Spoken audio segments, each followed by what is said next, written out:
Thank you. I move private members item number 1765 standing in my name. This motion is about accountability and about the relationship between the executive and this parliament. We've spoken in this place frequently about transparency and accountability in recent weeks because it has been seen to be lacking from this government. Section 93Z of the Crimes Act criminalises what is commonly called hate speech. This section and its effectiveness has been a particular focus of this parliament because sadly we are living in a time that many of us hoped we would never see.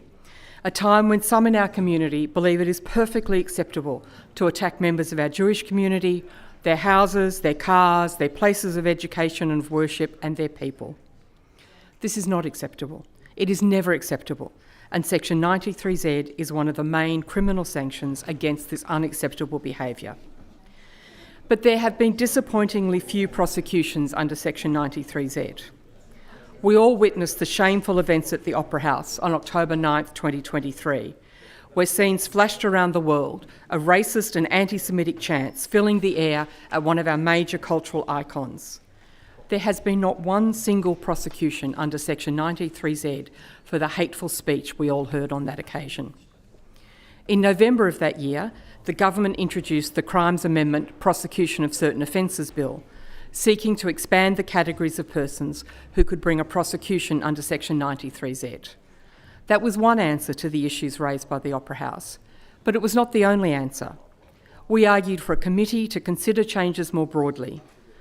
This is an issue of great public importance, and we wanted to ensure that this section was fit for purpose. The government opposed this reference, and as the Honourable Mark Buttigieg noted in reply, the bill contains a statutory review provision which ensures that a report on the outcome of a review of the effects of the bill's amendments is tabled within 12 months of its commencement. That will ensure that a close eye is kept on the effect of those amendments. A statutory review moved by the Attorney-General himself, who said of this requirement, "The amendments will make it clear that we are keeping a close eye on the effect of the amendment made by the bill, and the Parliament will be kept apprised of its effect within 12 months of commencement of the Act." 3 weeks ago, this House was asked to consider extensive changes to Section 93Z, because despite the earlier changes, hateful and anti-Semitic speech and actions were continuing, to our collective shame. We are committed to doing everything we can to guarantee a respectful society where no group feels terrorised and unwelcome. But we want to do this well. This is not an issue which should be approached piecemeal or in a haphazard, see if this will work fashion. It is too important for such a casual approach. Yet this appears to be how this area of law reform is being approached by this Attorney-General. Instead of an iterative process, where the effect of changes could be carefully considered by this Parliament and considered in the shaping of future legislation, we have been kept in the dark.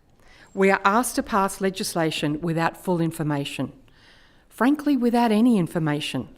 We have not been kept apprised of the effect of the amendments to Section 93Z as we were promised. We have still not yet received the statutory review, 3 months after its due date. We have all seen the review of Section 93Z conducted by the New South Wales Law Reform Commission at the request of this government, and then we have seen its recommendations largely ignored. This government pays lip service to the need for transparency and accountability, but its actions tell a different story. In the second reading speech introducing the most recent changes to Section 93Z, the Attorney-General flagged both yet another statutory review as well as a 6-month review. But these inquiries are useless unless their fruits are shared with the Parliament and their recommendations have the opportunity to become part of a careful and effective process of policy development. This government has had 3 goes so far at getting Section 93Z right and has not ruled out future changes, demonstrating their own lack of confidence in the fruits of their flawed process. We live in a system of parliamentary democracy where the executive is answerable to the people through this Parliament. This government has demonstrably not provided this Parliament with the information we need to exercise our responsibilities as legislators. Their attitude has been, "We're from the government, trust us and do what we tell you." In other words, the government has been treating this House as mushrooms, and this motion calls on them to stop shovelling the compost.